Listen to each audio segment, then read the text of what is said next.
I'm joined today by Matthew Stokoe.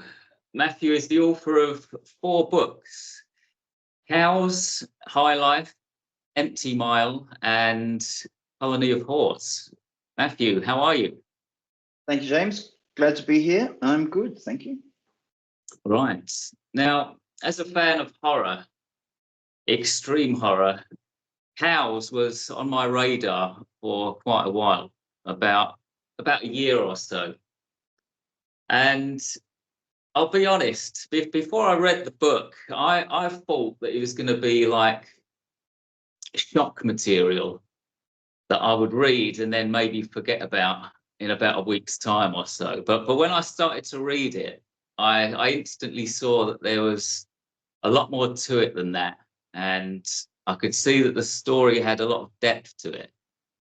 So I just want to start at the beginning here, if I may. So this was back in the late 90s, right?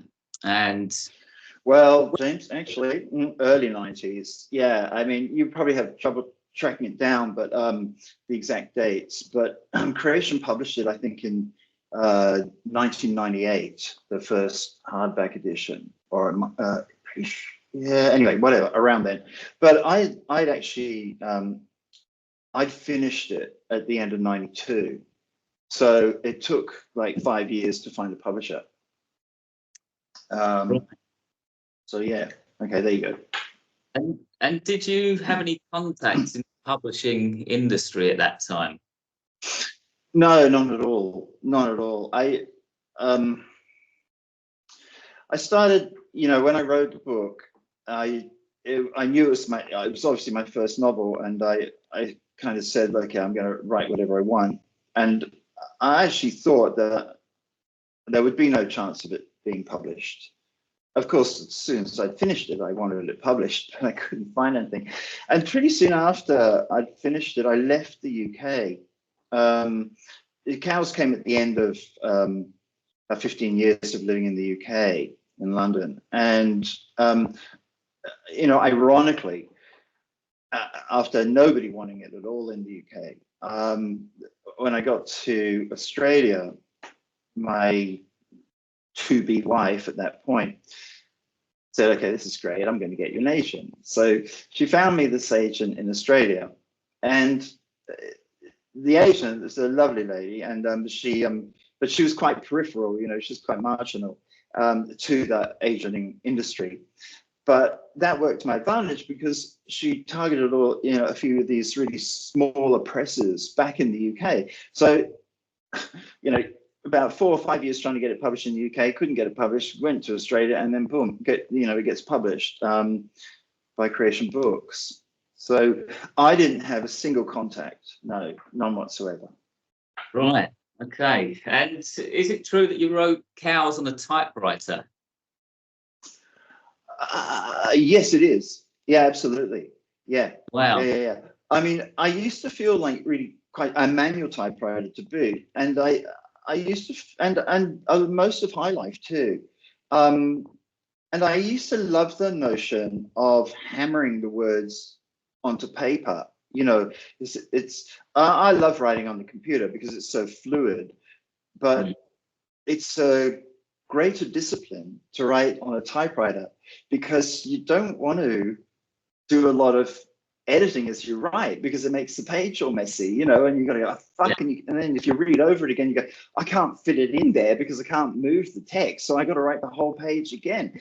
So you kind of you have to think more carefully, and it's quite interesting. It'd been interesting to study to see the differences between stuff written on typewriter or by hand and that written on a computer where you can constantly revise, which when I write, I'm always tweaking sentences and stuff like that. But yes, I wrote it on a manual typewriter that I bought from Argos. Those in the UK will probably know that catalog thing. It was cheap as shit, and I bought the typewriter, and I must have bought it 5 years before I ever used it. And then one day I started using it. Wow, that's I recently read Misery by Stephen King. Have you ever read that? I have actually, yeah.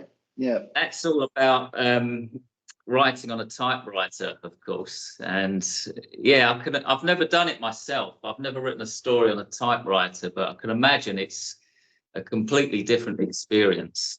Yeah, definitely. It is. Yeah, it is. And because, I mean, you know, the modern keyboards can be very flat and you can touch type and all that sort of stuff, or, you know, so but on the manual typewriter, you go bang, bang, bang. So Yeah, it's a yeah. more considered kind of way of writing, I think, you know. But look, I didn't do very much rewriting on cows, but I think the little bit that I did was probably done on a very old computer. And certainly for High Life, I did actually write all of that on a typewriter, I remember now, but I rewrote it all on a computer. And after doing that, then I moved straight onto writing onto a computer with Empty Mile and Colony, because it just saves so much time, and you know, in rewriting. It is quicker. What about writing by hand? Have you ever done that? No, partly because I have terrible handwriting.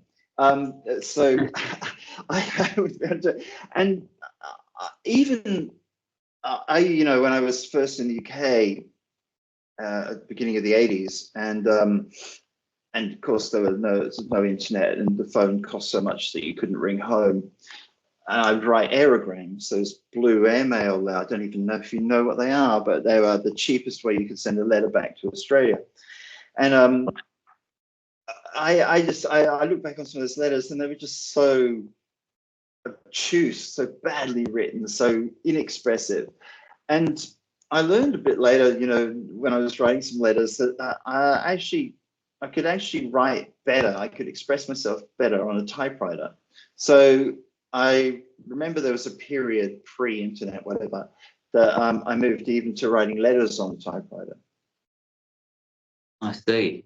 But handwriting, no. It would just be, I love those stories of, you know, Norman Mailer writing, you know, 250,000 words by hand or whatever, you know, I just couldn't do it.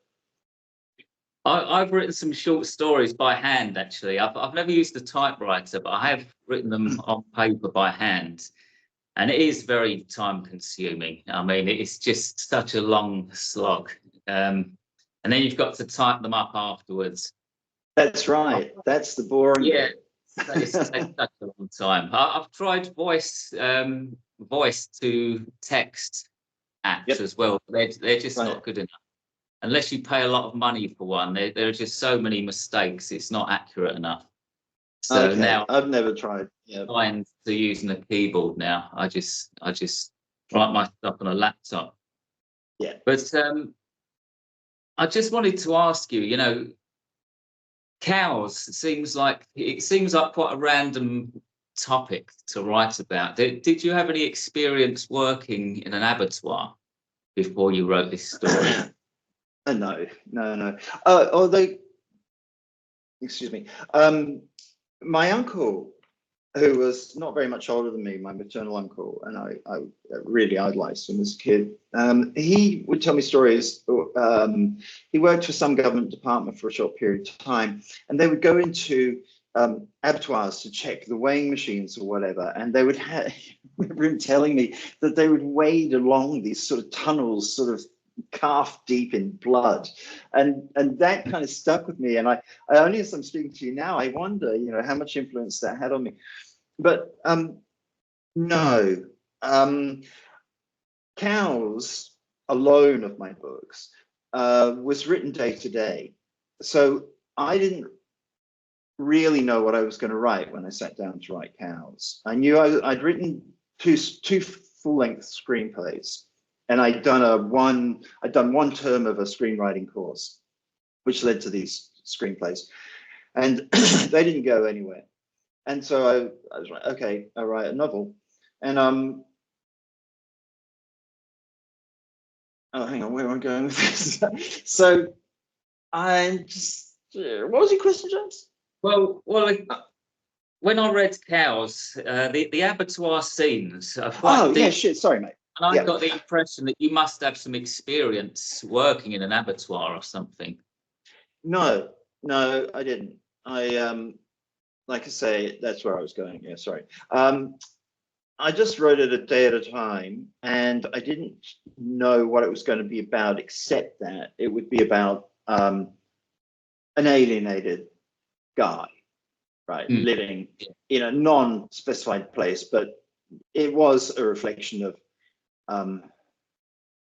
the years of Thatcher's Britain, you know, and the life that I'd lived there, which hadn't been economically comfortable at all. And no, I mean, I'm glad it came across as realistic. No, I just made it up. Well, maybe. I mean, I knew the basics. I know what goes on there, but you know. Maybe your uncle's stories were kind of lodged in your subconscious, and they just came out on the page. They may well have. It's very believable. I mean, if you told me that you'd worked in an abattoir for 10 years, I would believe you, because it's quite it's quite realistic. And so, all right, so you went to Australia. You finally got this published, and was there any kind of backlash upon the book's release? Because it's quite offensive to some people, I suppose. Yeah. No. Well, I was so distanced from the whole event by being in Australia, and remember, still pre-internet. So, I mean, internet was technically there, but most people didn't have it. So, or I mean, I didn't even have a connection until 2000, right? So, I didn't. It was a shame in some respects, but Creation Books were quite a strange outfit as well. They were based in Clerkenwell in London, run by a guy called James Williamson. And, you know, I've got to express some gratitude to being published by them, but they fell afoul of paying their bills, I think, after a while. But I don't know. I think if I'd been in England at the time, in London at the time, I probably would have had quite a bit of fun, you know, doing a few readings and all that sort of stuff. Being in Australia, and particularly, I wasn't even in Sydney then. I was in this sort of much more Wild West place called Queensland, further north. And it was just like, oh, great, that's really nice. But there was a woman who was, Will Self was a friend of hers. I don't know if you've heard of Will Self. I have never really read anything of his, but he was like the British answer to Bret Easton Ellis, or they were trying to pump him up. But he's much more of a literary, you know, Cambridge, Oxford kind of literary darling. Yeah. Anyway, this woman who was something of a I don't know, had a salon or, you know, a literary salon or something. Anyway, she rang me up in Australia, and she had this little piece in The Guardian, and she mentioned Matthew Stokoe's hypnotically repellent cows achieved cult status, you know, of the books this year, right? Yeah. And honestly, that was about it for me with what happened. And then it was all a matter of like, hey, where the fuck are the royalties? You know, you were talking minuscule amounts of copies, though, right at this point. And even for that, there was no money because their accounting system was so good. But you know, looking back on it, I was really upset about it at the time. But looking back on it, I have to give them some kudos for publishing it, and they did a beautiful edition. I love the Creation cover as well. But yeah, it was a tough road. It took some time.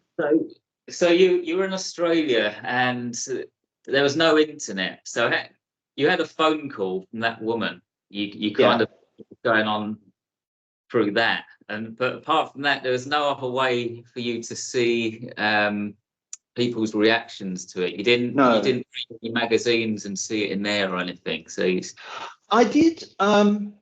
I think maybe they sent me some reviews. Yeah, they did. And there were a couple of, actually, you know, it was surprising. The reviews that it got were really good. Most people, good from the point of view that they understood why the explicit violence and sex was in it. and they would say things like, if you thought, like American Psychos were pussies, if you read Cows and all that sort of stuff. And I think it got reviewed in Time Out, and I'm not sure, but there were some reviews, and they understood the book. And I was just thinking today, knowing that I was going to be talking to you, how the tenor of reviews has changed over such a long time. And pre everybody being able to get on TikTok and go, hey, I can do a review. It's really just an opinion. They're not critics. They've got an opinion. It was taken quite seriously. And Dennis Cooper's wrote a very nice foreword to Cows, or a very nice bit about Cows. And it was cited in an academic paper, and almost nobody said, oh, this is just about shock value. But as access to having a voice has gotten, and every man and his dog can get on, there's a more of that now.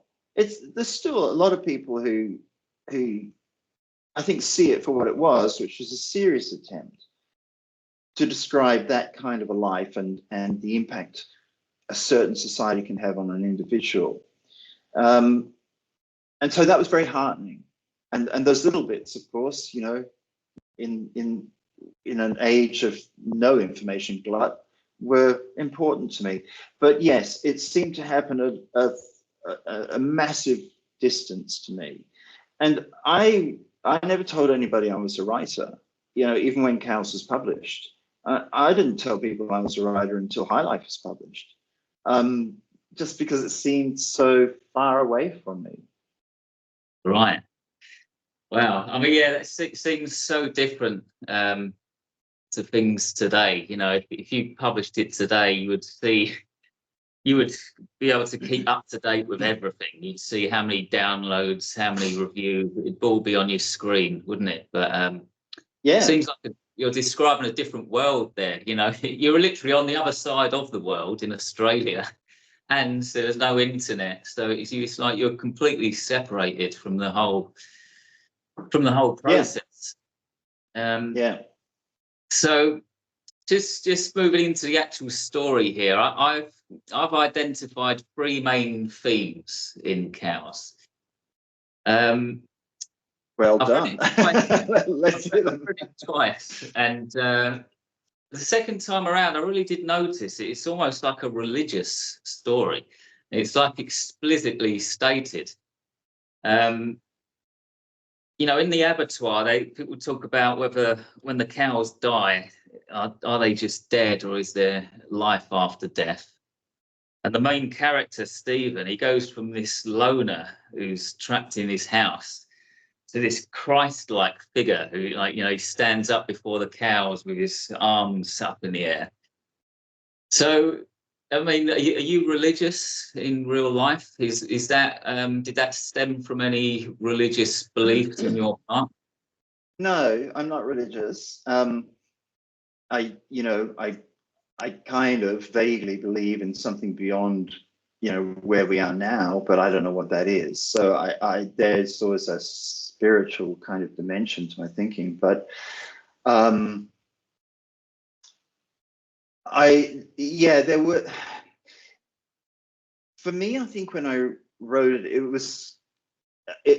and I haven't even read any Nietzsche, but it was more of the Nietzsche type of, Übermensch, the Superman kind of thing, that Stephen goes from being nothing and being ground down by his mother to becoming a realized person and leading the cows. And yes, there is a sort of messianic element to it, in that he becomes their leader, as you say, stands before them.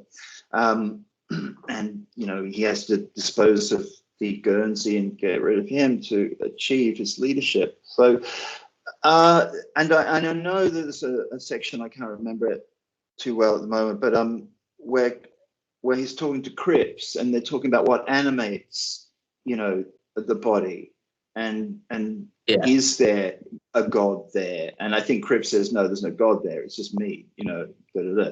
But the questions are there. So, yeah, you know, some of the stuff comes out when you're writing. Some of the stuff you're conscious of, and some of the stuff you only realize that it's there afterwards. You probably have seen that yourself. And for me, really, it was a more pragmatic approach to the theme there, in that I just wanted to say, if you keep fucking people up, they will turn against this organism that's society, and they'll be almost become like cancer cells. At the same time, I wanted this guy, the Stephen guy, to be able to evolve to almost get the life that he wants. And then, you know, he can't have it in the end because Lucy kills herself and the whole house collapses and it just doesn't work out. But he gets another type of life, and he actually gets what he wanted in the end, not the house with the kid and the white picket fence, but he becomes a realized human being almost, you know, to put it in Ponzi terms. So, you know, what other themes did you see? Well, the second theme is the outsider theme. Now, you've kind of touched upon that, talking about like Margaret Thatcher's Britain or whatever. So, I mean, when you wrote this book in the UK, did you feel like an outsider yourself, and did that influence Stephen's character?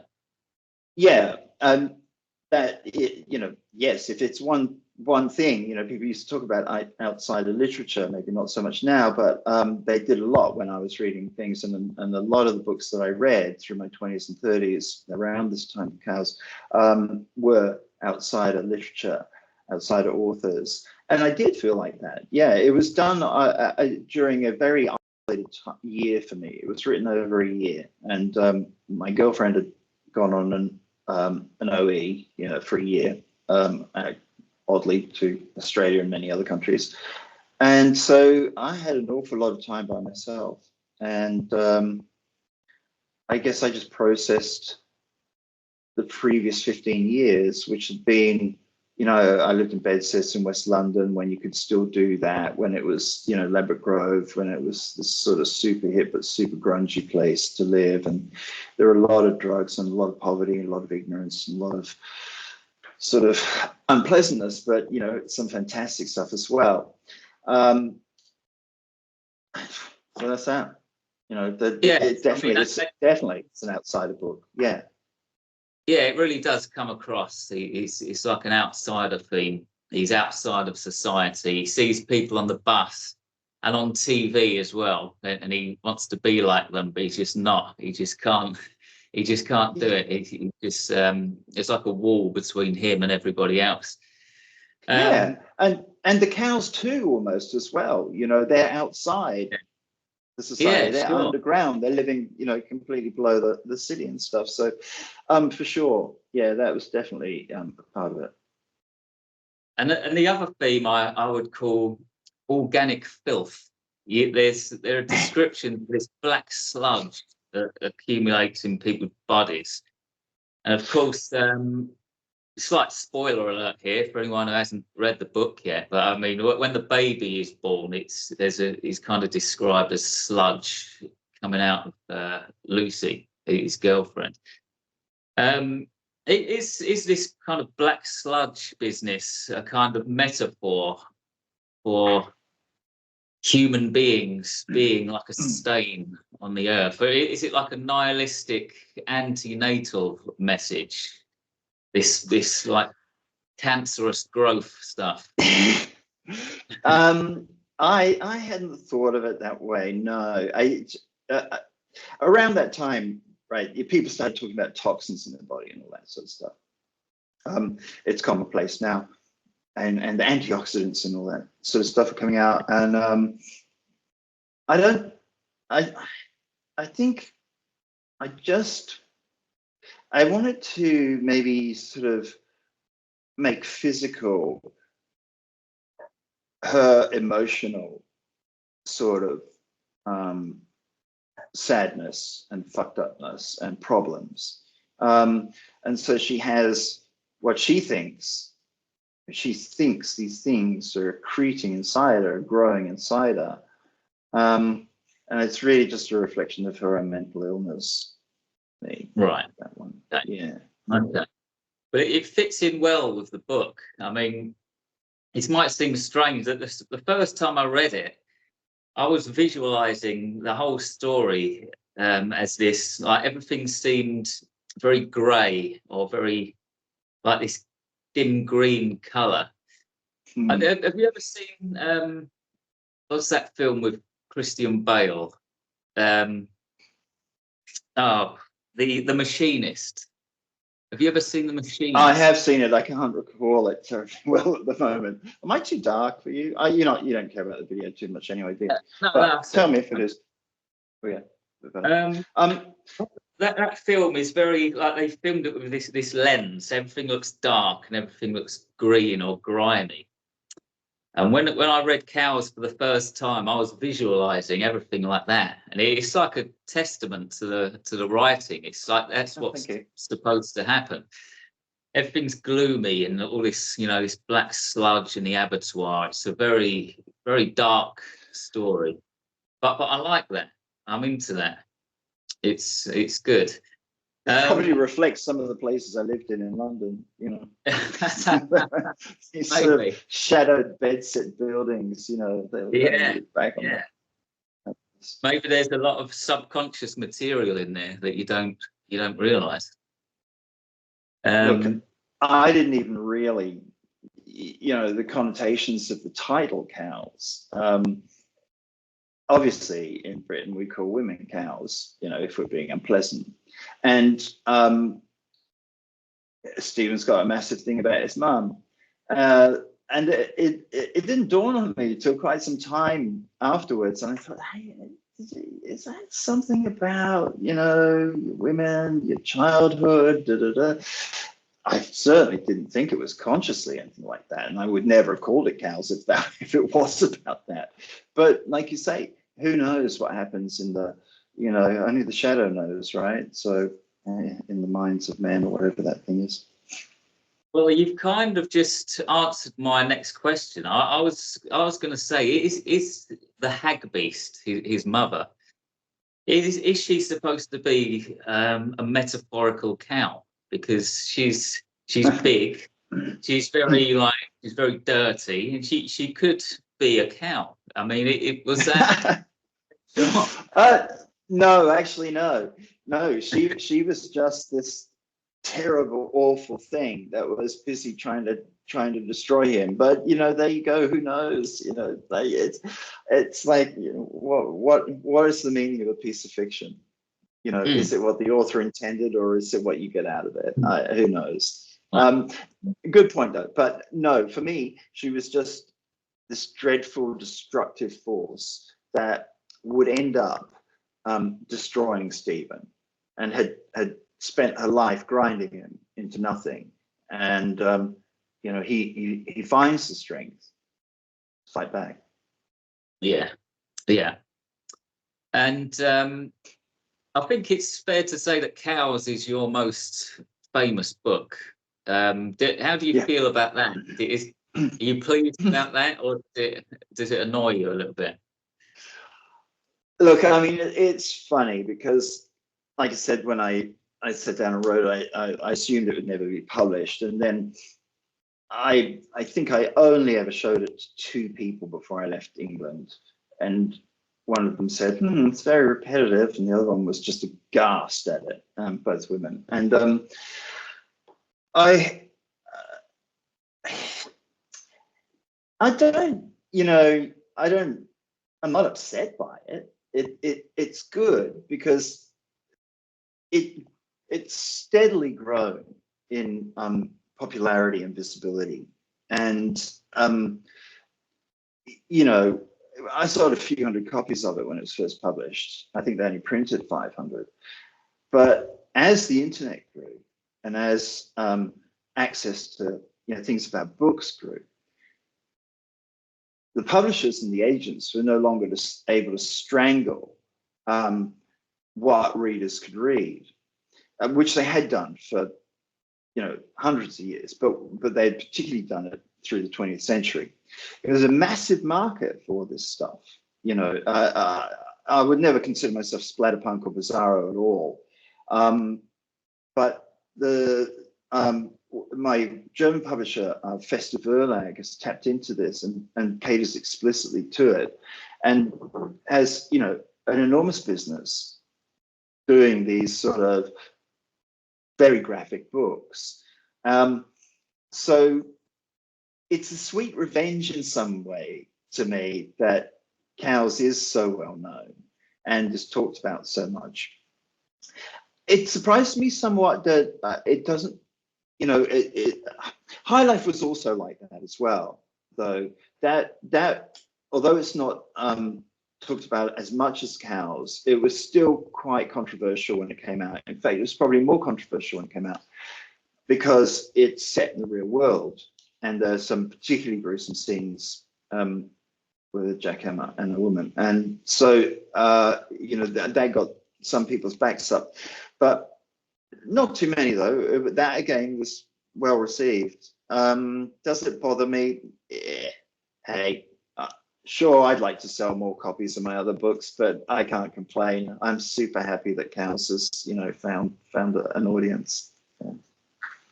It's very impressive that your first ever book has done so well. I mean, most writers have to write about 2 or 3 novels at least before they can really find their feet and develop their style and make their mark. You got it right the first time. It's quite. Well, I'd wanted to write for a long time. I was a kid who read a lot, and I remember sitting down in my bedsit in Hereford Road near Westbourne Grove in London, and using that typewriter, in fact. And I tried to write a story, but I only got 1 page, so I didn't know how to do it. And I was very young then. And but then I went to university and I did a degree, and I had to write a lot of essays. And it was that taught me, well, that was one of the things that taught me how to structure information and present it and do that well. And then, like I said, I did this screenwriting course, half of screenwriting course, and I wrote these 2 screenplays. The first one with a friend of mine, and the second one by myself. And writing screenplays is all about structure, and you have to. It's very, very strict if you want to write for mainstream Hollywood. And even though they didn't go anywhere, those things, it taught me a lot. That and the essay writing taught me a lot about writing and how to do it. And so after that, I was kind of able to do it. And I wrote before Cowes, after the screenplays, I wrote 1 maybe 40-page short story and called Mad Duck Woman. and then I just went, okay, boom, I'm going to do it. But part of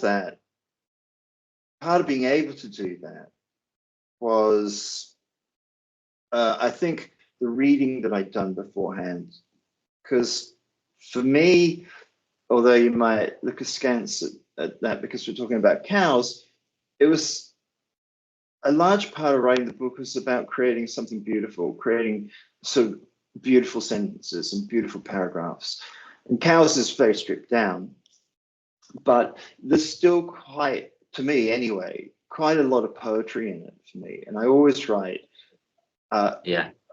with an attempt, to write more poetry into my prose than not. So.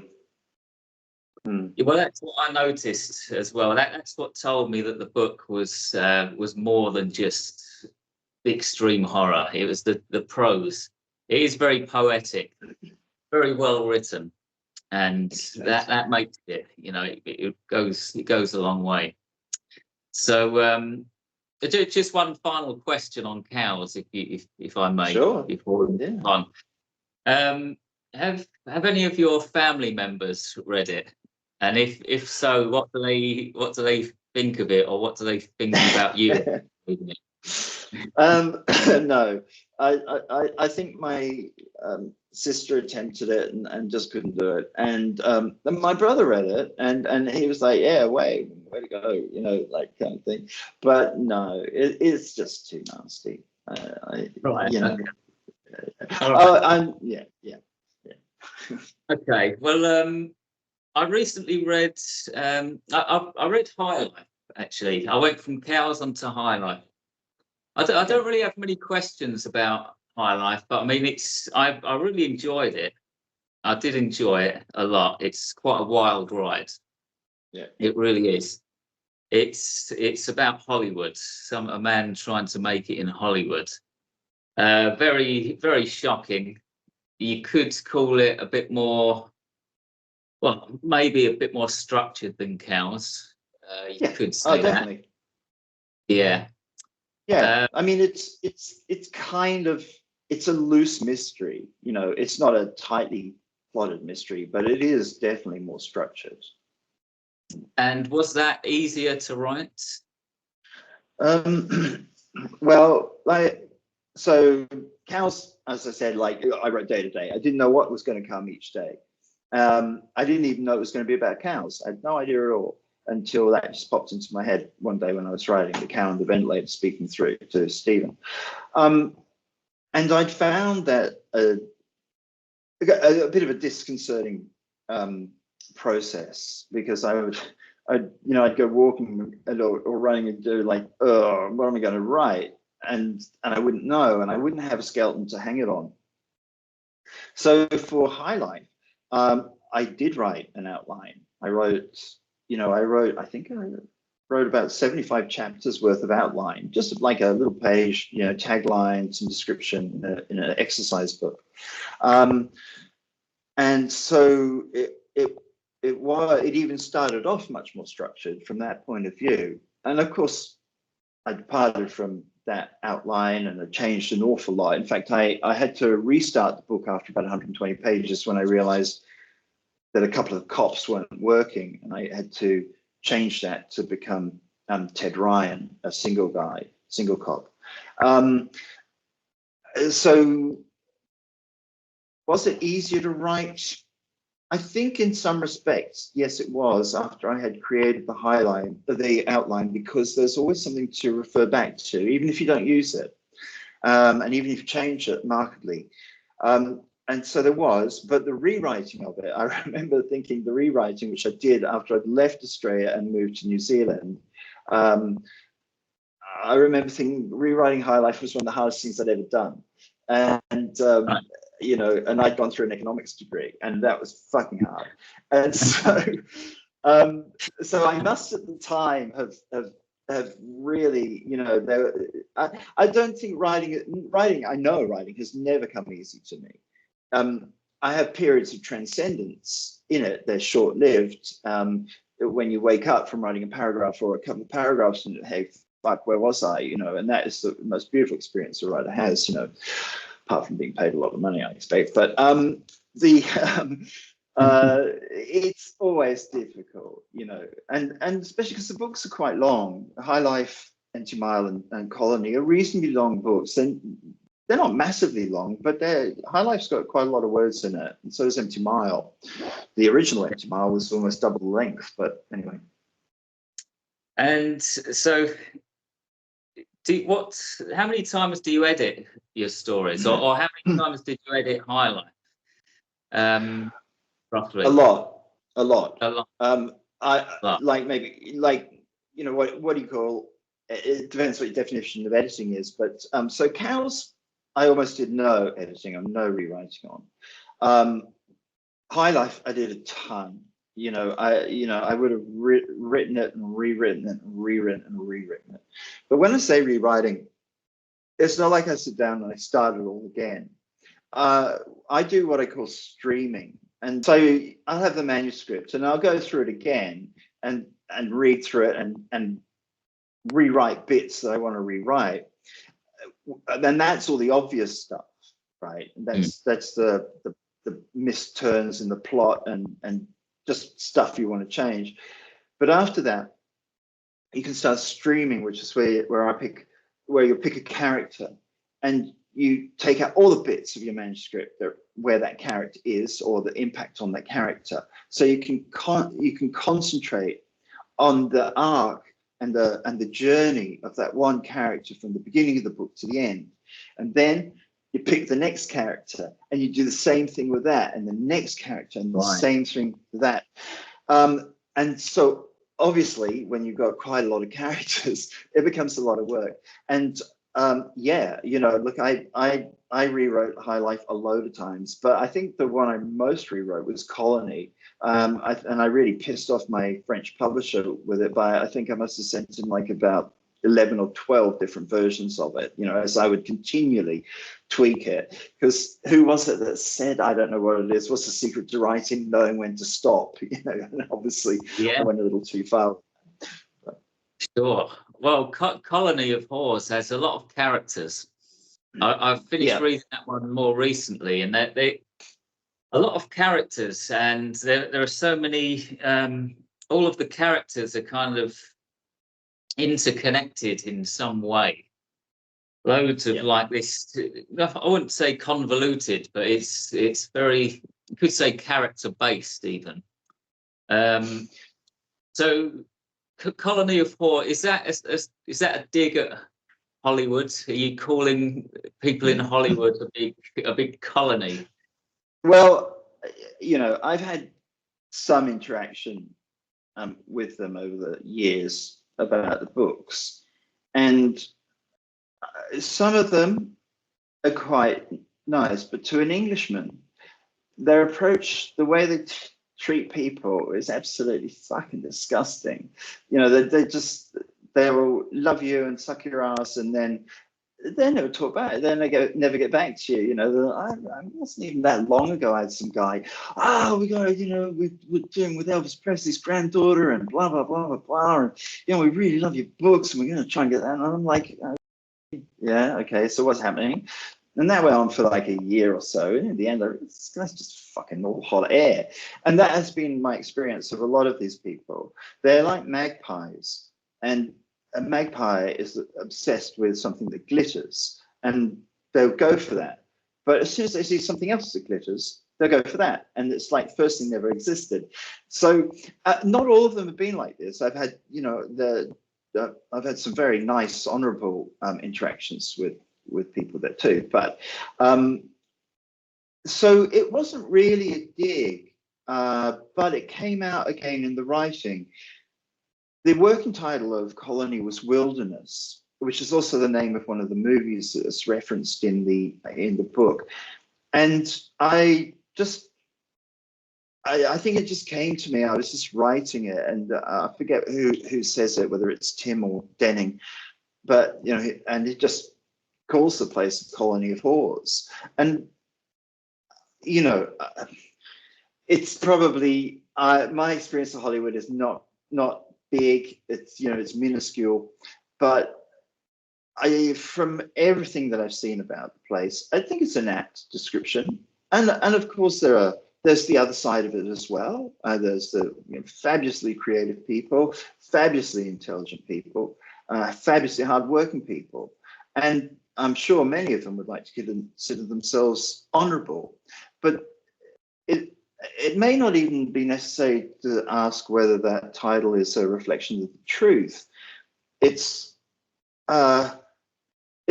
maybe perhaps more a reflection of perception that we outside Hollywood have. You know, Los Angeles and Hollywood particularly is an edifice in the mind. It's not reality, you know, to us. If you're obsessed with it, like I used to be, it's a dream. And so that dream, which encompasses all the casting couch and all the betrayals and all the rip-offs and all the terrible machinations that you can read about Hollywood, that is what Colony of Whores refers to. Right, yes. And have you actually lived in Hollywood before? No, I visited it. I spent a little bit of time over there, And I went over there after I finished Cows, and it was like everything I thought it would be. It was just, I'd been reading Raymond Chandler and all about Southern California. Freddie Snellster's Less Than Zero hadn't come out anywhere near then, but it was that kind of vibe that I'd read enough about, and I got there and I thought, man, this place is fucking amazing.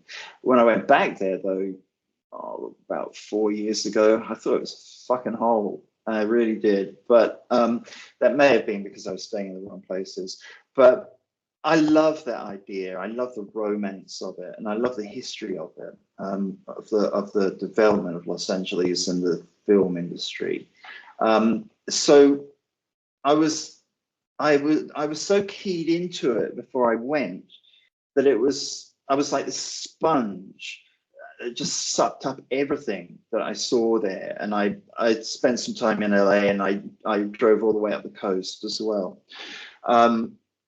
And so when I got back, did you go there? Sorry, did you go there with the aim to get your book or one of your books turned into a film? Then, what was your God no. Oh, Jesus Christ! Nobody knew me. No. I don't even think Cows had been published when I went over there. No. Right.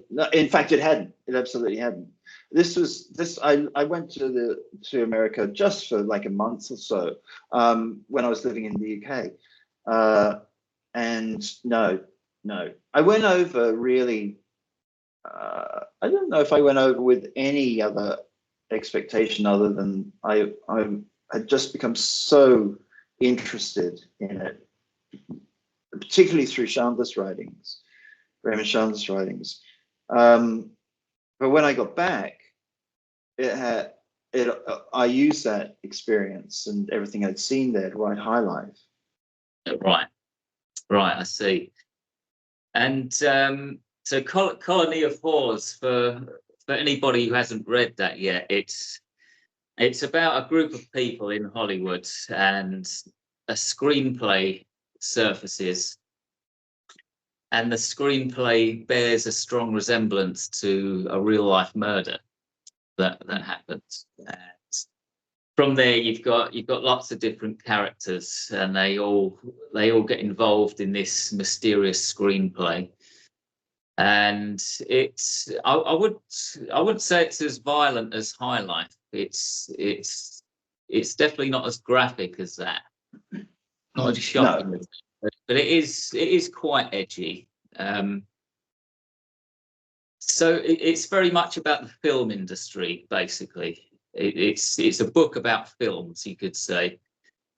Have films inspired your books in any way? Well, absolutely. Basic Instinct inspired High Life. You probably can't see any parallels there, but when I got back, I thought, fuck, you've written Cows, nobody wanted it. What are you going to do? And I thought, I'll write something really slick, like this Joe Esterhaus, Basic Instinct movie, which I really dug. Ending's shit, but whatever. So I started out to write something like that, but there was just still too much horror to come out, and so it became High Life. But going back to Colony of Whores, no, look, I mean, I love movies. I love good movies, and the most direct inspiration of a movie is Basic Instinct, because that triggered me to at least start writing High Life. But I can't really look. I mean, Blade Runner is another one of my super favorite movies, primarily for the soliloquy at the end that Rutger Hauer does on top of the building with the rain falling down, and he talks about all these moments that will be lost in time, like tears and rain, and which he wrote. I think. Yeah, he said he wrote it the night before, which was superb, because there's some movies that So look, I'm obviously influenced by movies, but I can't draw too many direct parallels between them. Well, the first time I read Cows, it kind of resembled a bovine apocalypse now to me. You know, yeah, that's Apocalypse great. Now. At the end of Apocalypse Now, he's like at the top of the temple, and all of the tribe are looking up to him and stuff. Oh, that's a great point.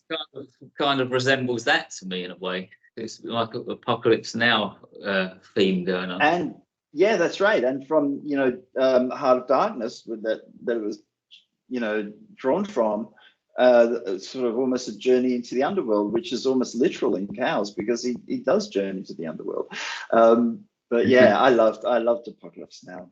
I was nuts about it. I've tried to read Heart of Darkness twice now, and I've put it down both times. Yeah, right. It's funny, isn't it? The prose is just too old school. It's like reading like a classical book.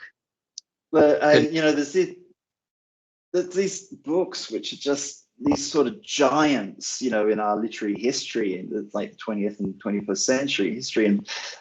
And but if you read them today, it's like, oh, fucking hell, like you read Hemingway's first novel, and it's like, oh, but oh my God, I got to tell you what? It's like a different language.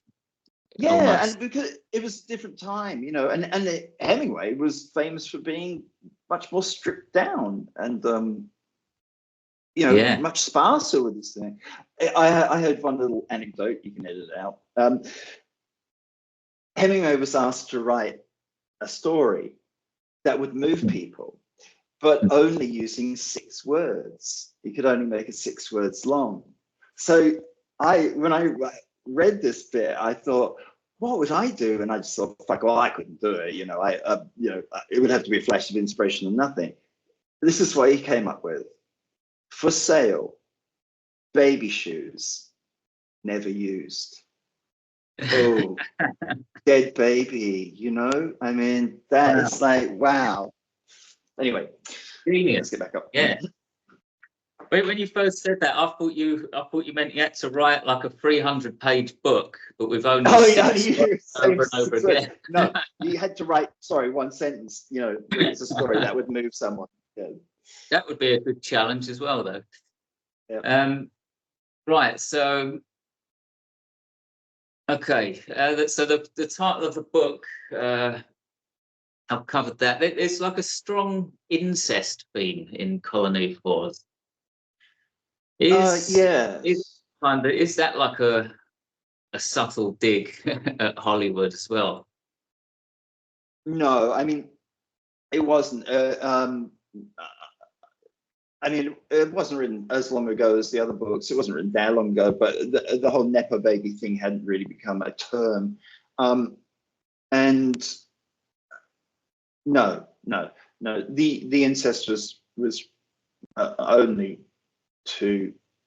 I wanted to write a book that was an incestuous love story when I started to write Colony, but it just became such a labyrinthine sort of plot that I wasn't really able to explore that so much. But no, the incest is there because I just wanted to write about it, and and because it's a very powerful thing to convey how damaged people are or how damaged people can be. And I did not a lot of research into consensual adult incest, which is what we're talking about in the book for you readers who are picturing something else.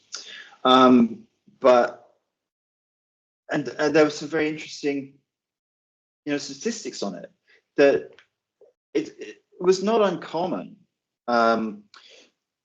that siblings would have sexual experiences with each other in some surveys that were done in universities in the States. And I read 1 or 2 stories online about they were really unhappy. They're really sad because, say, for instance, brother and sister couldn't have a relationship, couldn't live together, and spend the rest of their lives really unhappy. But and so I thought that was quite poignant, at least as far as Tim and his sister go in the story. The Denning and Pedder, the father and daughter, is more problematic, and I think was more difficult for some readers to take. Again, I wanted to show the damage that had been done to the two of them, but primarily to Alan Denning, by the disappearance of his wife and her supposed death. And yeah, the continuing effects of that damage that will sort of roll on like a wave through the years. Because even though his relationship, his incestuous relationship with his daughter, his adult daughter, ends and she moves on quite well, he's very much aware that he has completely altered his relationship with his daughter and he will never get back what he had before. And there's always loss is always a big thing for me. The whole Empty Mile is just all about loss. It's all about mistakes and wanting to change things and put things back together. So yeah, for better or worse, it was in there. Some people didn't like it. Are all of the characters in your stories based on real people who you've met, or do you just completely make them up from scratch? Some of them are based on people that I've known. Karen in High Life was based on a girl that I knew in London. She wasn't my girlfriend or anything, but she was on the scene. Gareth in Empty Mile was based on a guy that I knew well for a couple of years in London. Others, are just made up. They're there to say the things you want them to say. Yeah, I mean, it's very hard to completely make a character up from scratch, isn't it? I think it's quite common to base characters on people you've met. I think it's common. Oh, it's so much easier if you know somebody that you can use, and to a certain extent, your protagonist will be you as well. Perhaps somebody might argue with that or tell me that's a bad thing, but who the fuck do you think Jack was in High Life? That was me, and or part of me.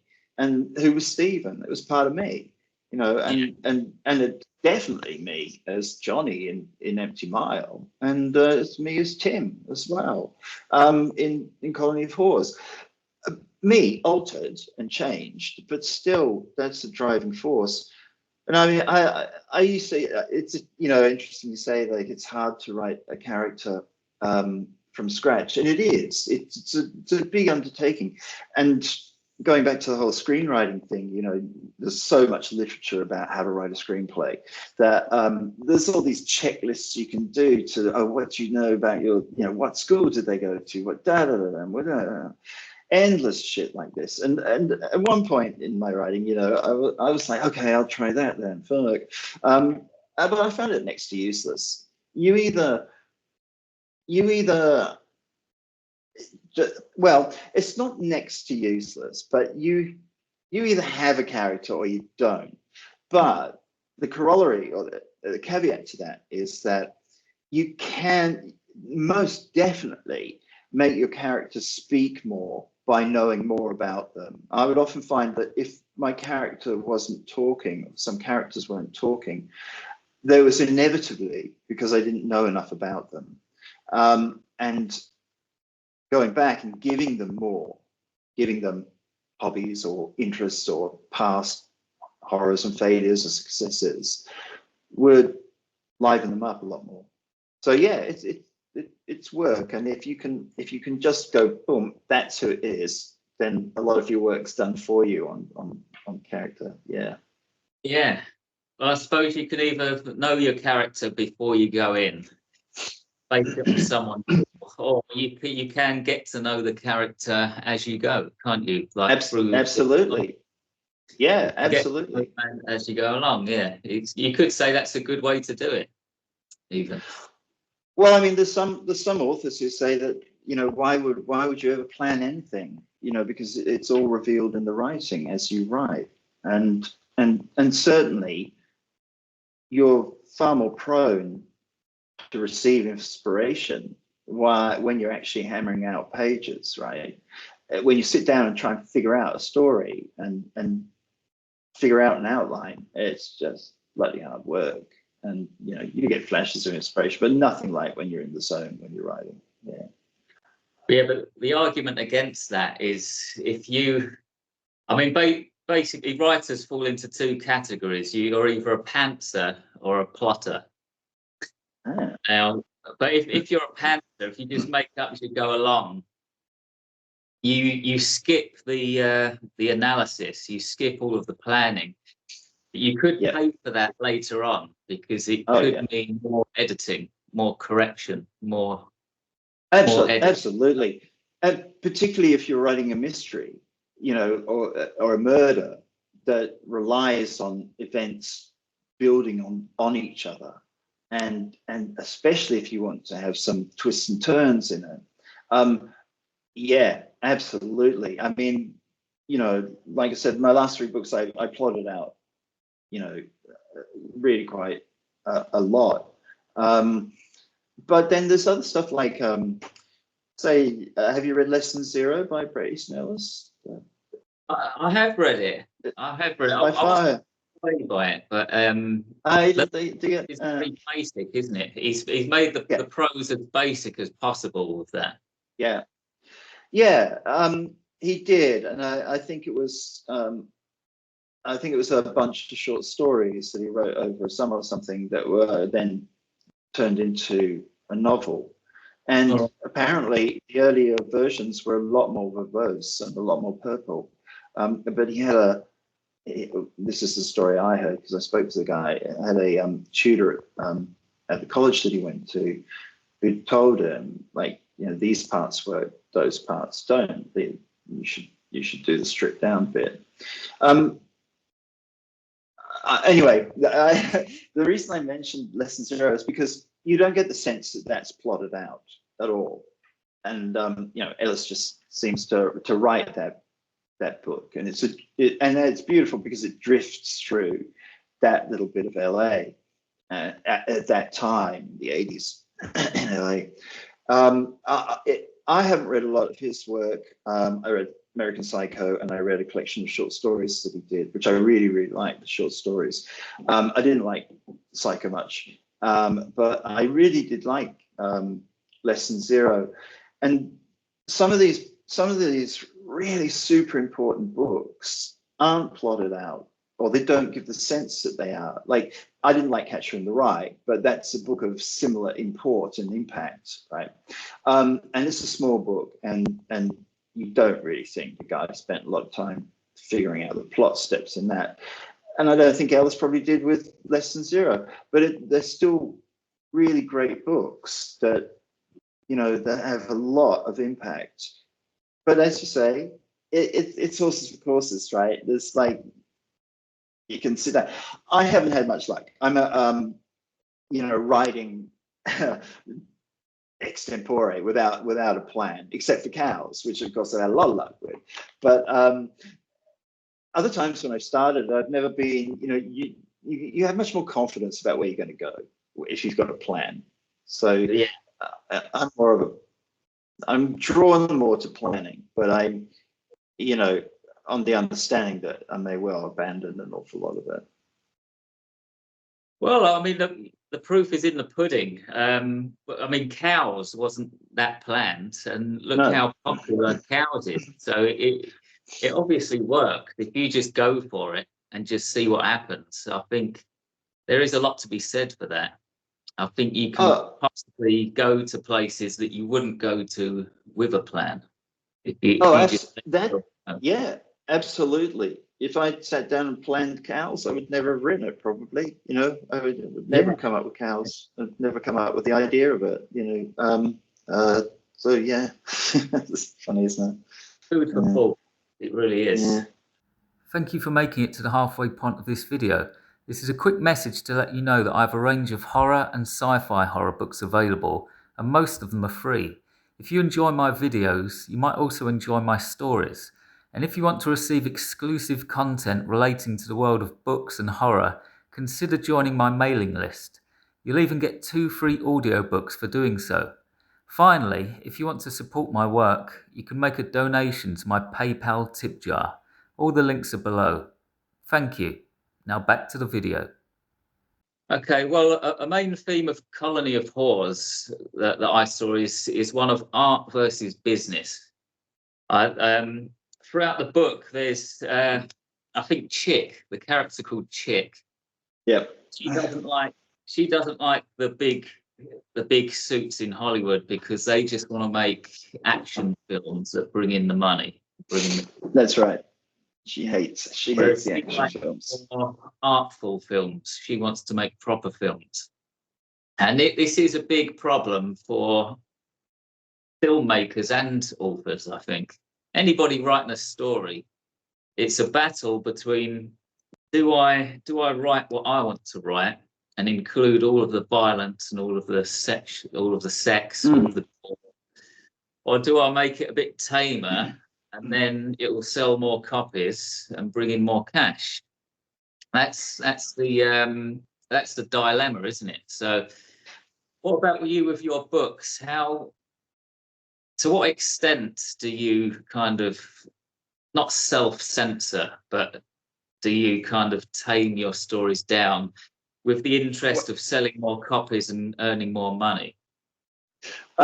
Yeah. Well, obviously, I didn't do it at all with Cows or High Life, but but I did very much do it with Empty Mile. Empty Mile is still very dark, and it plays on a more emotional landscape. And it was a big book for me to write. It was it was very hard, and it was very, very long in its original manuscript. And I did consciously not include some things that I thought of for that novel, because I just didn't think that they were, well, I would like to have put them in, say, but I just thought that they weren't 100% necessary. All of the stuff that I put in Cows and High Life, I just really believe that was organic. I didn't try at all to make anything horrible or anything explicit or anything nasty in that. It just came out. But in Empty Mile, because still by the time I had got High Life published, there was still, I was still not even aware that I was, talked about. And so, casting about, somewhat dishonorably perhaps, for a different approach, I decided I would write, and also it was a challenge to me. It was something I wanted to do, that I would write a book without so much explicit violence in it, or description.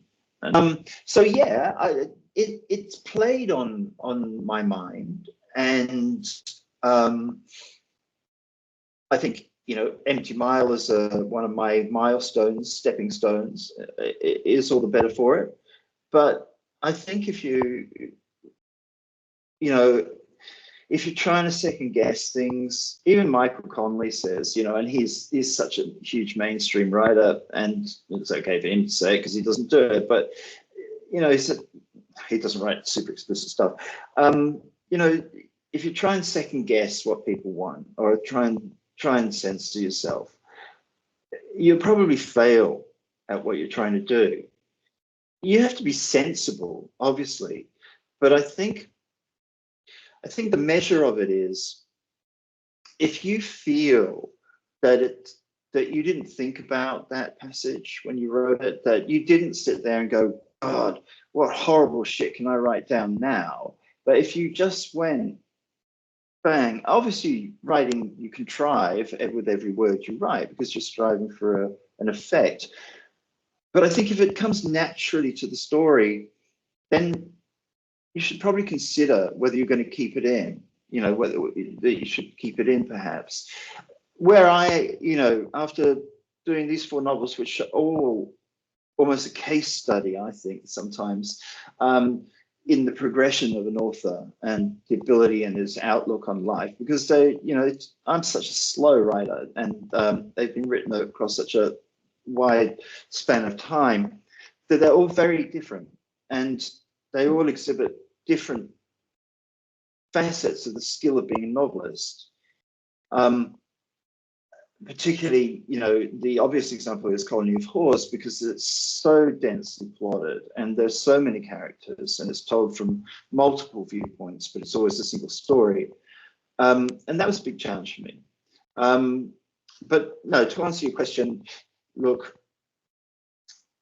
if you set out to write something, isn't that dirty? Isn't that, shocking?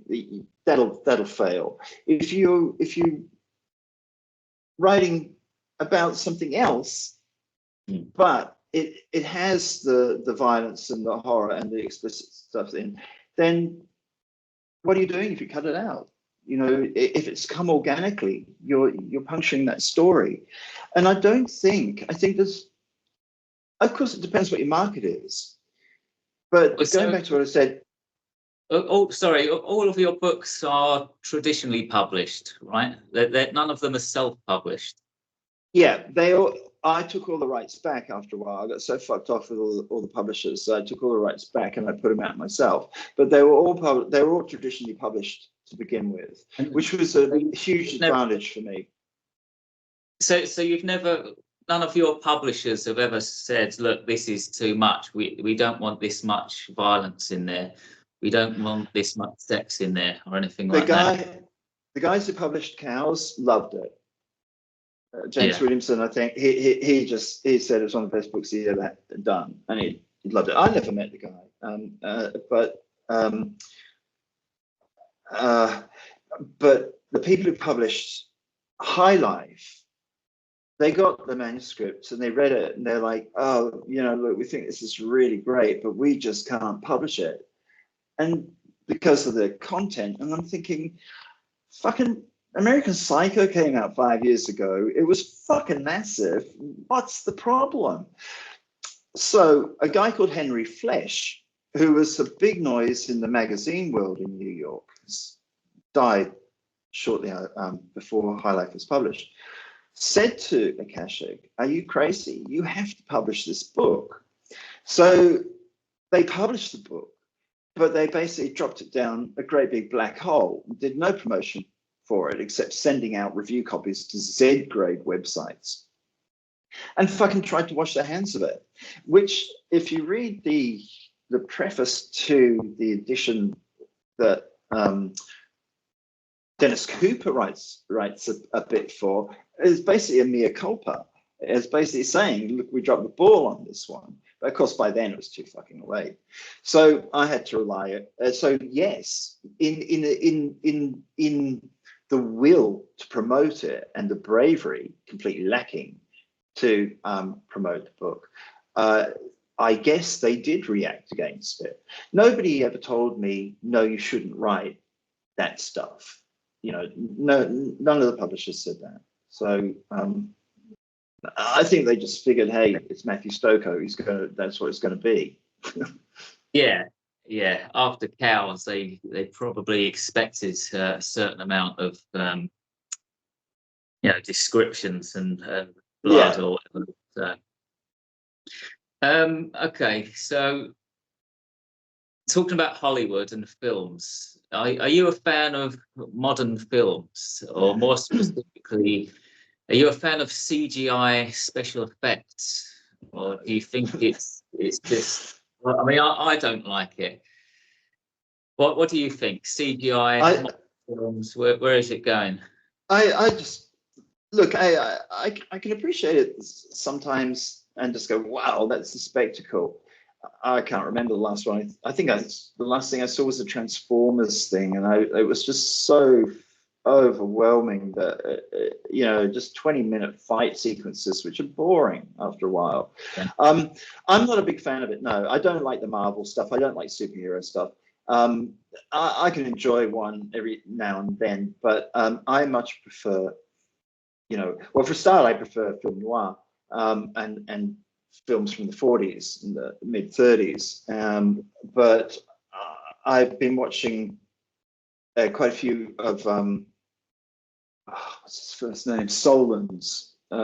He did Happiness and Storytelling. Todd Solondz. Okay, I'll have to have a look. He did they're just these really wonderfully observed, dry, but with sorrow and pain in them. And these movies, they're just really fabulous. If you haven't seen, oh my God, if you haven't seen Happiness, I'm just going to look at. Yeah, go on.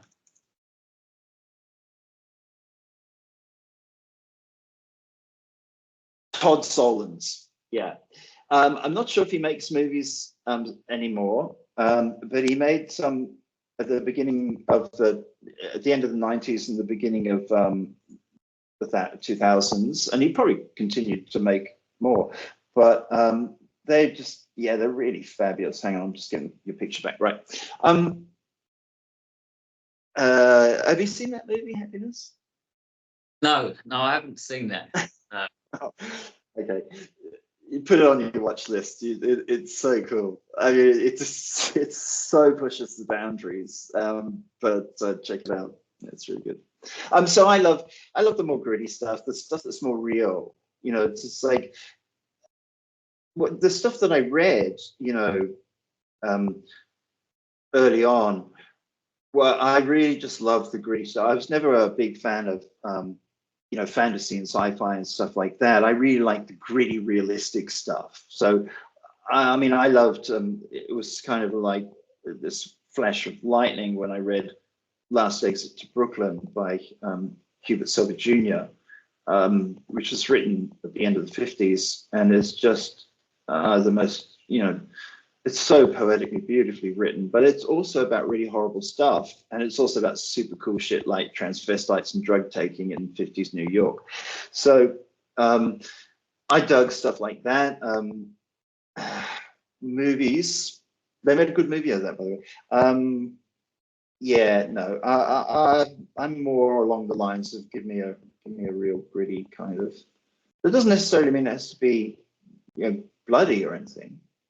Just, I find the things which most affect me will always have a component of sadness in them, or loss, as we talked about before.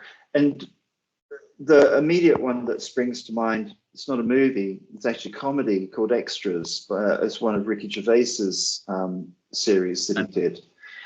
And it's so full of pathos, or whatever that it is, that it makes all the comedies so much more affecting. He's this. There's that wonderful scene in it with David Bowie, and he's Ricky Gervais has had some little bit of fame in the TV show that he's doing. He's a star of a TV show, and he's in a trendy bar, and David Bowie's there having a drink, tinkling away on the piano, and they start talking, and Bowie starts making up a song about him, and he's like, "Silly little fat man, no, boring little fat man, can't make anybody laugh," and he does this wonderful thing. Check it out on YouTube; it's really good. I digress. Okay. Yeah, I do remember that show. I didn't watch it all. I remember one episode. Robert De Niro was on there for about 10 seconds, and that was it. Okay. It's just like they probably flew him all the way over to England, and he just sat there in a chair and said hello for about 5 to 10 seconds, and that was it. It was just like to show that he was on. Not as good as The Office, though. The Office is like. Oh yeah, and and again that has such a load of sadness because the guy's aware that he's such a useless, awful, horrible guy, the Gervais character, and I always think that I think that secretly he knows how bad he is. That's a classic. That's a classic, I think. All right. So, do you think cinema is going to survive the internet and YouTube? Because most people Well, just sit at home watching Netflix or YouTube now, anyway, don't they? So, yeah, I guess they do. I don't know what the figures are. I mean, amazingly, there's still cinemas, and I still love going to the cinema. I don't do it very much, but I mean, I suppose. Do you mean will it stop people going to a cinema, as we call them in England, or will it damage the actual process of filmmaking? I don't think it would. Yeah, I was thinking in terms of cinemas closing down through lack of customers. Okay. But I suppose that would also affect Hollywood, the Hollywood filmmaking process as well, wouldn't it? So, well, Hollywood with cinema closing down. Then, I mean, do you think that might happen? Well, I think probably it does happen. It has happened. Hollywood had it quite good when they moved to digital projection and digital cameras, because they then had a lot less cost to make a movie and dramatically less cost to distribute it. So now that has sort of matured into providing movies at home, coupled with, particularly in the UK, the absolutely exorbitant cost of going to a cinema, criminal cost of going to a cinema. It used to be when I was there. Now you've got your 60-inch, 100-inch TV at home, so you're probably actually, perspective-wise, looking at a bigger picture than you are at a cinema. But of course, going to a cinema is just a fabulous experience, particularly if you can go to one of these old, beautiful palaces, if a few of them, still exist. But even so, even in a modern cineplex, there's something just different about watching a movie in a theater, a cinema. I think it's inevitable that less people go to the cinemas. I really should look at the figures, but I can't see how it won't have really reduced the figures. But Hollywood's still obsessed with the weekend grosses at cinemas, and so it's still alive. Performs. Yeah, and kids. I don't know, but I mean, you still see chatter about people going to the movies, and but yeah, whether it'll survive it, I don't know. Time will tell, I suppose, in another 10 years, but it has to have damaged it. For sure. Surely, it surely has. Yeah, I mean, changed everything. Yeah, and it's it's really changed the type of movies that get made as well, because the movies that are made for streaming services are recognizably different than ones that used to be made for cinemas. You can see this in the movies that Netflix finances and pays for. They'll have one or two big name stars. It'll be quite a small canvas. So I'm thinking of the one with Nicole Kidman recently about a couple of years ago about Lucy. It was a shit movie, but I've noticed that there's always this sort of, if you watch enough of them, and I watch a shit ton of TV, the made for streaming services movies all have a certain vibe about them and a certain smallness. Whereas, the whole thing about cinema was like to open this up.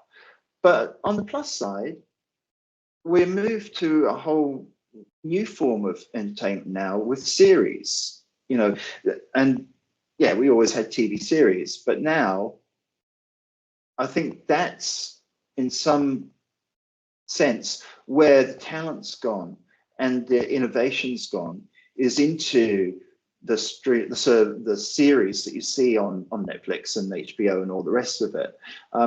Ever since probably Oz and The Sopranos, when we started sort of getting new TV, right? And you get stuff now like Ozark and what else? True Detective, and I mean, it's still an ocean of dross as well, but there's been some really fabulous TV series as well. And I think, maybe that suits the stay-at-home medium because you can just binge on it and you can watch it whenever you like. You certainly can. But I've got a theory that as technology gets better, films get worse. And what I'm talking about there more specifically is like camera quality. But maybe it applies more to horror, actually. Like, for example, if you watch the Texas Chainsaw Massacre, the original one, that was made in the 70s, and everything looks grainy. Like the camera lens is very old, it's grainy. Yeah. If that film was made using a camera lens today, like HD, so you could see like the fibers on everybody's clothes and the makeup, everything in HD definition, it just wouldn't be as scary, would it? And I think this atmosphere is lost with a good HD lens. I think camera lenses in the 60s, 70s, and the 80s were better, even though they weren't as good. They produced. Well, it was the film stock as well. They're shooting onto film instead of onto a photoelectric cell or whatever. So you do get that lovely texture, that lovely cinematic feel, that whole golden Godfather type of look on celluloid. But also, another way that I think you're probably right is that the cameras have become much cheaper now. So you can shoot a movie on an SLR, just like a thing that looks like a normal click camera, an expensive version, of course. But in the past, most filmmakers couldn't have access to the cameras to shoot movies unless the studio financed it. But now the barrier to entry is so much lower that you get people who haven't had to fight their way through a lot of competitors. I know it's still super competitive to make a movie of any sort, but nowhere near what it was when they were shooting on film. And in the 70s, say, when Paramount was doing The Godfather and whatever. So you're likely to get more dross, because anybody who really, directors are certain personalities. They're kind of like lawyers. They're, a lot of them are alphas, and they have to be to push their way forward and tell people what to do. But you can be an alpha without having any filmmaking talent, but just decide you want to go make a horror film, and so you can get a lot of shit and get some fabulous stuff too. But I agree with you. I think people should go back to using old cameras. Personally, if they did that, I would go to the cinema more. I'd pay to go to the cinema to see an old grainy. Yes. Grainy, but just like an old lens, back to basics kind of thing. Certainly not the CGI bloody action hero. It's all come out of computer. Visual. It's all about visuals, isn't it? Fast-paced actions, HD, loads of stuff going on, non-stop action here, there. It's just too much. Because everybody's dopamine levels are fucked from scrolling through social media all day long. So you got to give them crack. You just got to feed them cinematic crack. It's just a flash, bang. Yeah. Maybe a requirement in Hollywood now is to make a film that resembles a Facebook feed, just scrolling up the feed like one scene after another. I bet you they've done studies on it, that they've at least figured, drawn some parallels there, definitely. God. Yeah. Talking about technology, are you concerned about AI writing? Do you think that could be the end of it? No, I don't, but I think at the moment So at the moment, AI is basically a mechanism that learns and predicts what's going to come at each interval, right? So words, letters, whatever, and does it, you know, quite amazingly. And that I haven't had a lot of experience with it. I played around with ChatGPT when it came out a little bit, but only the free version. And so what I think at the moment, there are books on Amazon apparently that are AI books, and most definitely the way that they train the AI using other people's intellectual property that they don't pay for. I think that's pretty awful. And the end result, what AI churns out, is an amalgam of everything it's learned. It hasn't made up anything. It's just learned an enormous amount of information, and it knows how to put little bits of that information together to form something. So that is a secondary insult to writers, because not only, you know, most of the talk is about our training, but the stuff that AI turns out has to have a small component of many writers' work in it. And so that's another problem. But will it kill writing? At the moment, I don't think so, because it's not good enough.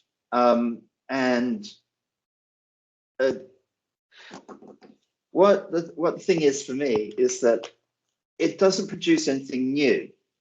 It's not conscious yet. It's not self-aware yet.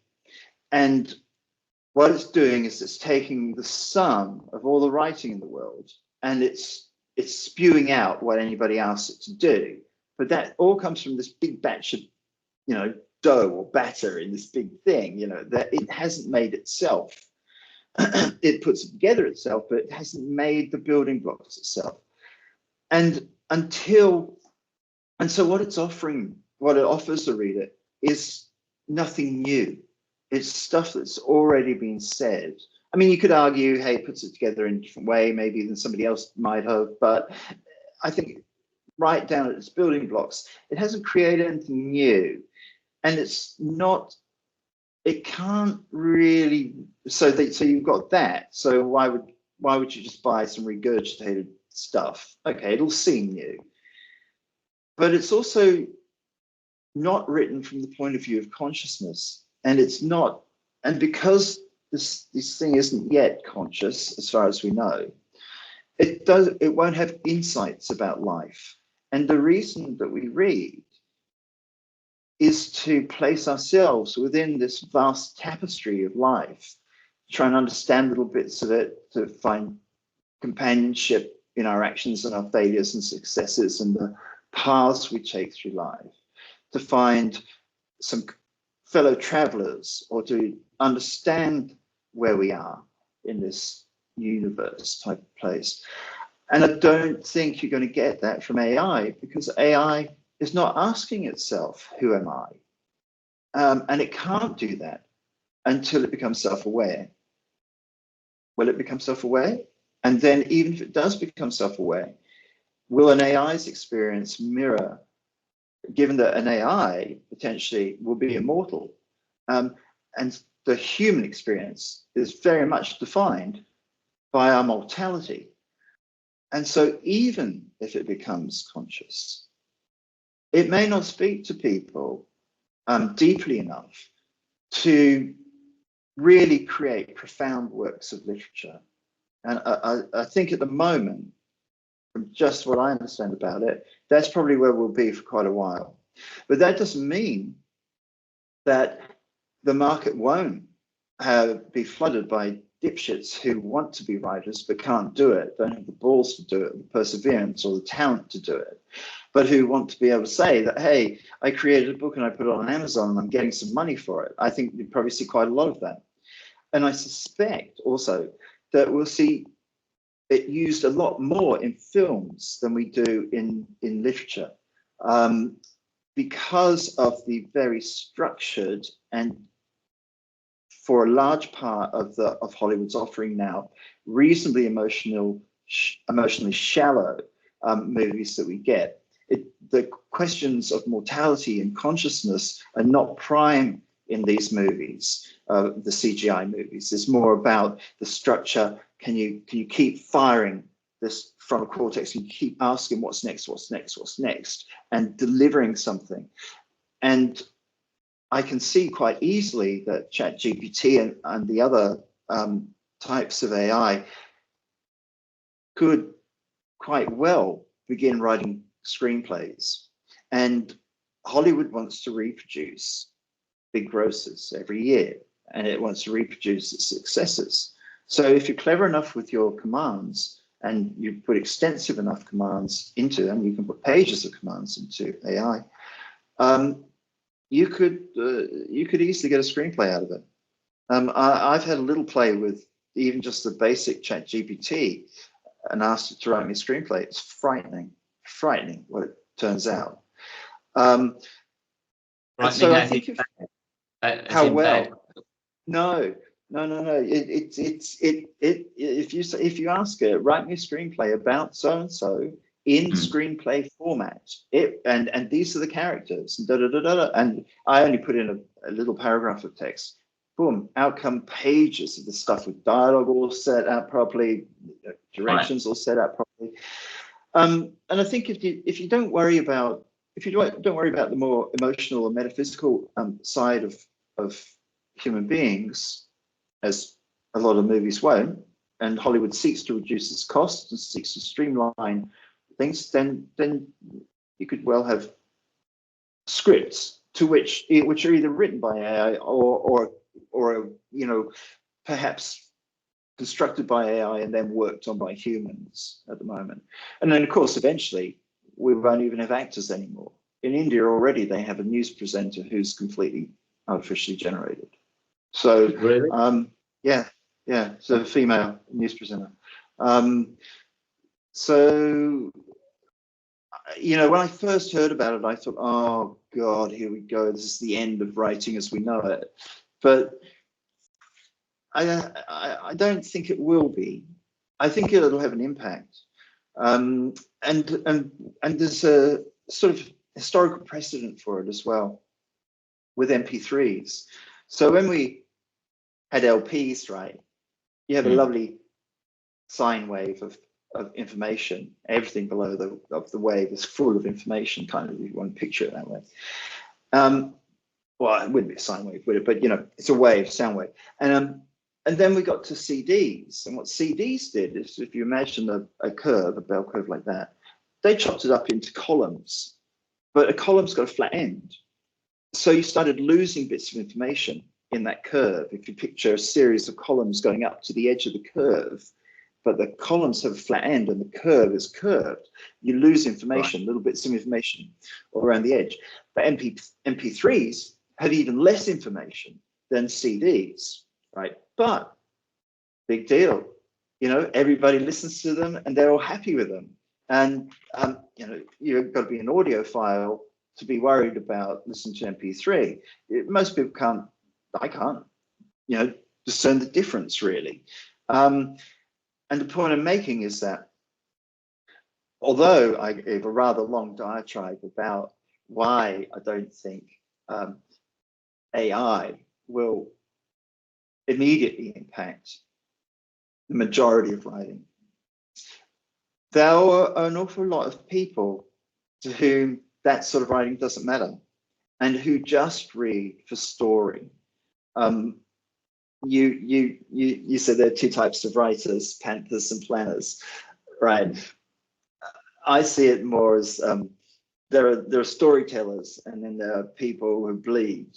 So there are people who write to tell a story, and Stephen King would be there, and certainly Michael Connelly would be, and fair enough, they could argue with me. I'm sure they put a lot of emotion in their stuff as well. But when you read them, that's not what you primarily get, except maybe for King's couple of early novels. But a lot of people want that. They just want plot. They don't really care about plumbing the depths of the human psyche. They want a good rollicking story.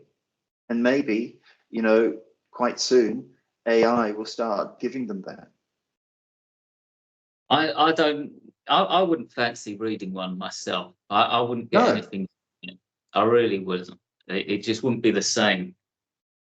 I like to know that in the same way that I like when I watch a film, I like to know that what I'm seeing is really there with real special effects. I like to, when I read a book, I like to know that a human being has written it. It's I agree 100%. What people get from it either. I mean, they get money from it.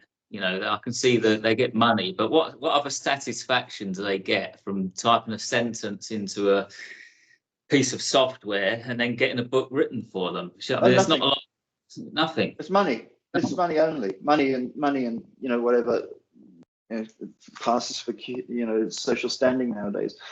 Yeah, and I think you're right when you read a book, even though it's a complete story and it's out here from the author, a person's written it, and I think it's not something I really think about at all, but I'm betting that it's quite a component of reading a book, because you secretly assume the author has done all that stuff and lived that life, don't you? I mean, well, I do. It's like, I read about Philip Marlowe. I think Graham Shanley, I know Graham Shanley didn't, because he was very different than his character. But yeah, I think there's a kinship, and I think there's a validity to reading. A piece of fiction, a story is validated by being written by somebody who is subject to the same problems that you face as a human being. Yeah, you need to be able to relate to the writer on some level. I think maybe artists are safe, maybe authors are safe.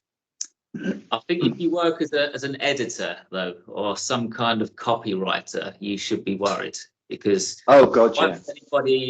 Why would anybody pay a human being to do that now when you can just get AI to do it? And lawyers too, all the lawyers that would draw up contracts and stuff like that, AI will do that straight away. It's even been done. I think a lot of grunt legal work's outsourced to AI now.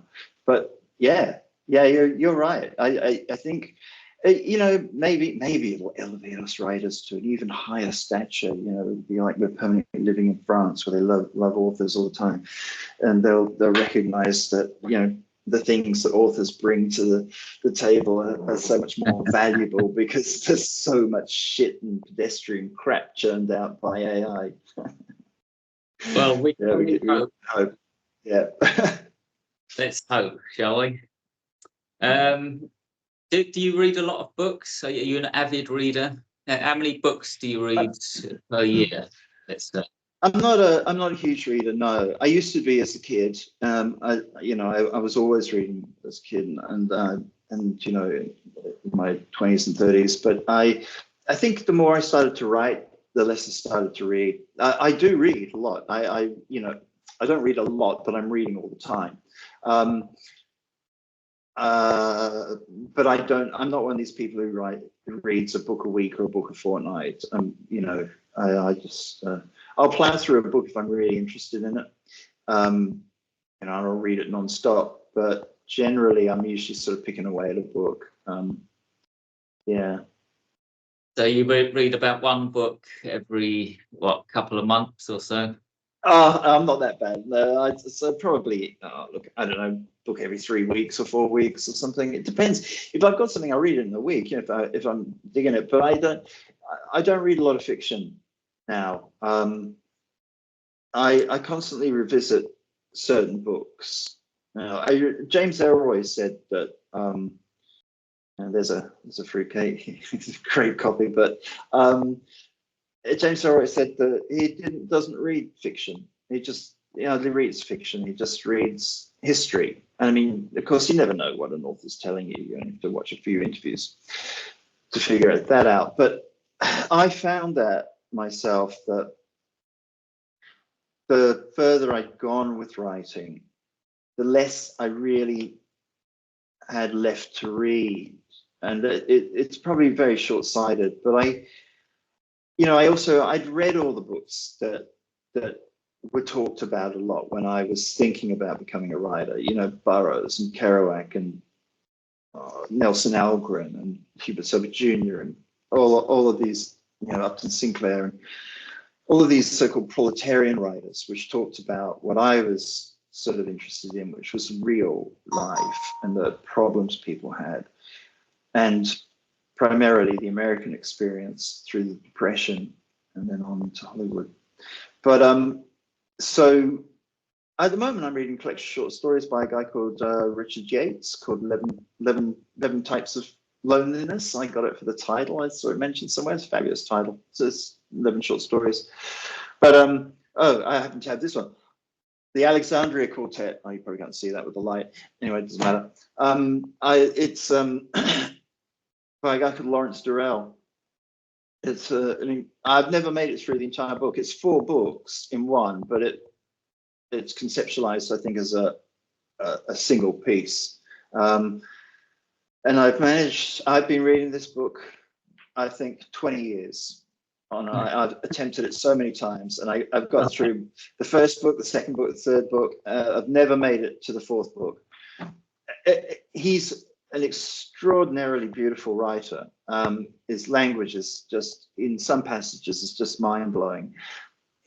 I felt the book started to diverge from that the further I got into it, which is probably why I'd given it up. But I'll read that. I'll pick that up and just read bits of it over and over. And the same thing, I've got an omnibus edition of Raymond Chandler's books. It's got like six of his novels in, and I'll read those over and over again, because there's a poetry in those, and there's very definitely, Chandler said the mystery to him was nothing. It meant nothing in his books, the solving of the mystery. It was all about figuring out people, plumbing people, investigating their emotions and their psyche. Yeah. So for those kind of books, you can, they're like kind of my touchstones. So when I don't have something on the go, I'll just read those. Have you ever read any of Chuck Palahniuk's books? Yeah, I remember I just moved to New Zealand, and so I was, London is so intense, and you know what's going on all the time in London, because it's it's like talked about in the magazines and tube stations, blah blah blah. And I hadn't heard of actually I hadn't heard of Irvine Welsh or Palahniuk, and I read Fight Club. I didn't really see what the fuss was about. And then I read, I think it was his next book, and it seemed to be exactly the same, almost like he was using the same devices in it, and it just didn't do it for me. It wasn't emotionally complex enough for me, and I thought it was there was a sort of a little bit of a really condescending elitism in Fight Club, with its disparagement of people who bought IKEA furniture. And I remember thinking, who the fuck are you to say that? If you can't afford a fucking Chippendale sideboard, what's wrong with getting some IKEA furniture? Some of it's collectible nowadays. That's what I took away from it. But so I didn't, he's super successul and lots of people love him, and I'm sure he's, some of his books are fabulous, but it just didn't do it for me. It just wasn't what I wanted in a book. I didn't think it was bad. It just wasn't to my taste. And the same, I around that time, because I think I can't remember. I think he came out after Irvine Welsh, didn't he? After Train Spotting. Anyway. I think it's Fight Club was early 90s, I think. It must have been around the same time as American Psycho, probably, roughly. Right, okay. So Train Spotting was maybe a bit earlier. Oh, no. Anyway, whatever. The film came out in 96, Train Spotting the film, but I don't know about the book. Yeah, yeah. Anyway, I kind of like Trainspotting a bit better. You know, I thought it relied a lot on the writing in the vernacular, writing in the Scottish accent. But you know, obviously, it's a fabulous book, was super successful. Both of them were. I mean, they're both enormous writers, you know, huge. So, yeah. So I only read two of Chuck Palahniuk's books. I've only ever read Trainspotting of Urban Welshers. I think, yeah. And then Bret Easton Ellis, of course, the other guy you'd include with those two. So yeah.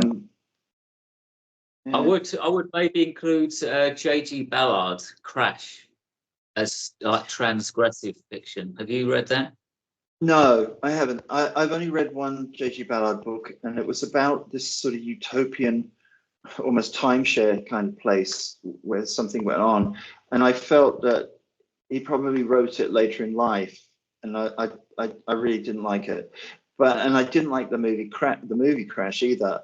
I don't know why. I'll have, because you would think that I should like his stuff from what I've heard about it. So maybe I'll go and dig out Crash, you know, and give it a read, because I should, I guess. It's quite an experience. It really is. And considering it was published back in the early 70s, I mean, back then it must have been quite groundbreaking. It's basically about humans merging with technology, merging with cars. It's about humans and cars, and people having sex in cars. It's very unique. There's nothing else quite like it. That sounds really good. Yeah, you have to read it to understand that book. It's very unique indeed. It's a book that's always stuck with me. I would put it on your list of books to read. I will. Definitely. And of course, around that time, I guess also is Clockwork Orange. I'm not sure how close they were. I love it. You know. Yeah, I love the film. The film is brilliant. That's in like my top 5 films of all time. Oh, really? Amazing. Yeah, I love the film. I love the film. It's like it's scary and hilarious at exactly the same time. It's like a black comedy. Yeah.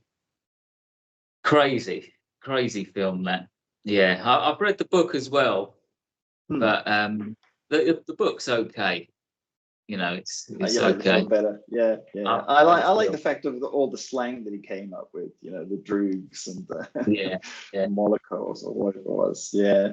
But I tell you that another one that I have to, you know, if you're looking at the breadth of the human imagination, is Dune. There's nothing to do, of course, with what we were talking about before, but the Frank Herbert sci-fi book, Dune. Have you ever read that? If you like sci-fi, I haven't read that. Well, like I say, I wasn't huge on sci-fi, but I did like. So I went through a phase of it, and Dune is just, as a writer, the complexity of this guy's imagination is astounding. You start reading this book and just start cataloging everything he's put into it. It's beyond belief. You know, this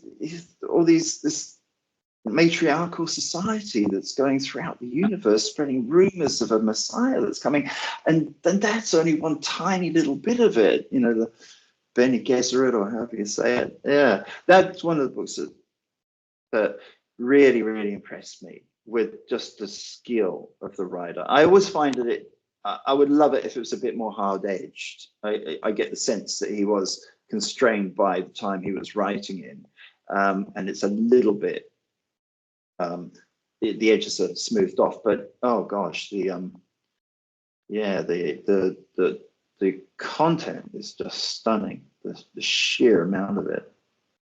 I've thought about reading that book many times, but I'm not quite into sci-fi enough to commit to a big book. In terms of imagination, I think Clive Barker has to be up there as well. But I tend to avoid reading his books because I think he's religious, or at least he used to be. And a lot of his stuff is very supernatural. You have to kind of accept that there are different realms and these monsters come from different realms and stuff. But and I'm not into supernatural stuff, but I am often tempted to read his books because The Hellbound Heart is amazing, which eventually was turned into Hellraiser. Ah, okay. I don't think I've ever read anything of his. You've never read Clive Barker? No, I'm jotting down The Hellbound Heart. Hellraiser. That's where Hellraiser came from, The Hellbound Heart. Yeah, right.